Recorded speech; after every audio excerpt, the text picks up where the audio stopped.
So today I'm going to be speaking from the Bible in John 4, verses 7 through 29. How many times in our life, I feel like every one of us, it's the story of the woman at the well, and every one of us tries to fill things in our life. For me, when I was younger, it was boredom. I would get bored and I would just do dumb things. So I'd sit there, how many of us have ever done that? We've done something stupid because we're bored. Okay, when I was little, I was the button pusher. I would push every button in the car, like more than once I had set off the flashers in our car when we were driving. And so I remember the first time I ever truly got in trouble. I was in kindergarten and I had learned to read the year before, and my teacher had said, okay, you need to find something to do because you just finished your work. And she left the room. And all day I had noticed this bright red box on the side of the wall. And it said pull. And I was like, I want to see what it does. I'm bored, I'm going to go see. So I walked over and I pulled the box. And the fire alarm went off. And so we all had to go outside. The fire department actually came. And the bad thing was my dad was a teacher at the school at the time. So they told him, and they went and got him, and I had to go apologize to everyone in the school, to the firemen, everything. And the whole way home, my dad kept saying, why? Of all the things you would choose to do, why would you do this? I mean, it's going to get you in trouble. Wouldn't you want something to fill your time that actually is good? And this is really the thing, and all I could say, my only response was, well, I wanted something more. I wanted something more to do. And this is the first thing I think we see out of the woman in the Samaritan woman at the well, is everyone in our life longs for something more. From the beginning of the story in chapter 4, what we see is that both Jesus and the Samaritan woman go to the well because they desire something more. Jesus goes because he's tired and he's thirsty and he wants something more. And the woman goes, we see that she goes during a time of day when no one else will be there. She goes because she has a reputation and she longs to be able to do stuff without actually being judged. She longs for a good life, and we see this. So from the beginning, Jesus sees her and he knows something's different about her. He knows she hasn't come to this well for no reason, especially considering she's come alone. So we see in verses 7 through 9, it says, when a Samaritan woman came to draw water, Jesus said to her, will you give me a drink? The Samaritan woman said to him, you are a Jew, and I am a Samaritan woman. How can you ask me for a drink? Jesus purposefully asks this woman for water because he knows something is different about her. He basically has hit the trifecta with this woman. She's a Samaritan, so she's not supposed to be associating with Jews. She is out alone because she has a promiscuous reputation, and she's a woman in general. Men and women weren't supposed to associate. But he already knows all of this. He understands, and he knows who she is. And he sees something different in her, and he wants to help her. He knows she's not here for just any reason. She is here because she longs to feel value and worth and not be judged for who she is. And so Jesus, seeing this, longs to fill her need. And this is my second point that we see with the woman at the well. We see that God desires to fill your need in your life. Jesus begins a deeper discussion with the woman by talking about the meaning of the well. It's the well of Jacob, one of the founding fathers of Israel. And he begins to discuss what she knows about the well. So in verses 10 through 15, it says, Jesus answered her, if you knew the gift of God and who it is that asks you for a drink, you would have asked him, and he would have given you living water. Sir, the woman said, you have nothing to draw with, and the well is deep. Where can you get this living water? Are you greater than our father Jacob, who gave us the well and drank from it himself, and as did his sons and his flocks and his herds? Jesus answered, everyone who drinks this water will be thirsty again, but whoever drinks the water I give him will never thirst. Indeed, the water I give him will become in him a spring of water, welling up to eternal life. The woman said to him, sir, give me this water so that I won't get thirsty and have to keep coming here to draw water. This woman has a desire to fill this need. And Jesus sees this, and that's why she asks him for help, because she sees that he has offered her something new, something refreshing. So he tells her, he says, okay, go and get your husband. And he does this on purpose because he knows already her past. And she admits to him, she says, I have no husband. And he tells her, he says, you're correct. You have had 5 husbands, and the man you're with right now is not even your husband.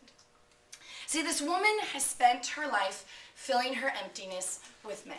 She desires love and value and worth. And she's gone from man to man, making mistake after mistake after mistake, hoping that she'll eventually feel love and feel the value she's been searching for. And then Jesus comes into her life in this one meeting, and he offers to change everything. He gives her this speech about living water and eternal life, and he tells her in a way that he offers her value and worth and a fresh start. And we see that this is something that the woman really desires, and you can see that in her reaction because she asks for him to tell her about it. And one thing that I think is important in this is Jesus has heard her past, he knows her past, and he's willing to accept her and offer her this gift anyway. And that's something key for our lives as well, because we all have a past, we all have made mistakes, and we all have tried to fill desires in our life, fill needs. But God desires to fill those needs in our life, and he wants to take you as you are and make you new in him, like he offered this woman. And we see that despite her past, he has a plan and a purpose for her. He sees that she has something greater she can give, something greater she can do. And he sees value and worth in her. And that's something that I think is important within this story, because at that time no one saw her of any value or any worth. And Jesus comes into her life and he looks at her and he offers her this gift, this new beginning, this fresh start. This conversation really reminded me when I was writing this sermon of one of my favorite songs. It's by a band called Carolina Liar. I don't know if you guys know them. And it's called Show Me What I'm Looking For. And I feel it really encapsulates what the Samaritan woman is saying, because she asks Jesus to come into her life and basically show her what she's been looking for. And I think this story resonates with each and every one of us, because at one point in our life, we have all asked to be shown what we're looking for, to have that need filled, whether it's to feel valued, to feel love, to feel worth. And we see that this woman asks Jesus in her own way the same thing. She basically says, give me this water so that I won't be thirsty anymore. And at some point in every one of our lives, we have all, as humans, felt the need to feel worth, to feel valued, to feel loved. And Jesus does this for the Samaritan woman. And he in turn offers her a new life, a new plan, and fulfillment through God's Son. And this is the third part that I think we see. It's only through God's gift of his Son, Jesus, that we can achieve a promising new life. See, at the end of the story, the Samaritan woman realizes that Jesus is the Messiah, basically, that they've all been talking about. And so she's overwhelmed and she's thankful. And they begin to discuss this. And she talks and realizes that he's willing to take her as she is, mistakes, blemishes and all, and satisfy the very needs she's been feeling empty about. He's willing to fill her emptiness. See, he offers her salvation and a fresh start, but he offers her something greater.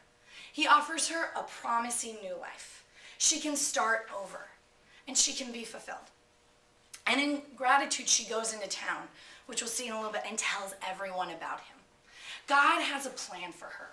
He uses this woman that no one else valued, that no one else cared about, to witness to others, to reach others. See, even today, this story still affects us. We're still talking about this woman because we see that God offers us the same thing. He desires to fulfill each and every one of your needs. But it's only through his gift of his Son, Jesus, that this comes at any way. We see that it's only because Jesus comes to this woman and offers her a new life that she is able to start over. And the same goes for each and every one of us. It's only because of God's Son, Jesus, and his sacrifice on the cross and his death that we are able to be fulfilled. And I think a really poignant part of this story is towards the end, and John 4 in verse 27 through 29. We see soon after that Jesus has been discussing with this woman, the disciples come. And their first reaction is to question Jesus. They ask him, they say, why is she here? Why are you talking to her? Because they don't see any value in her. They just see her as a dirty woman, that she has nothing to offer, no value. But Jesus sees her as someone of worth, as someone who deserves a new beginning, who deserves to be saved and fulfilled. And we see that she realizes this too. And in John 4, 28 through 29, it says, then leaving her water jar, The woman went back to town and said to the people, "Come, see a man who told me everything I ever did. Could this be Christ?"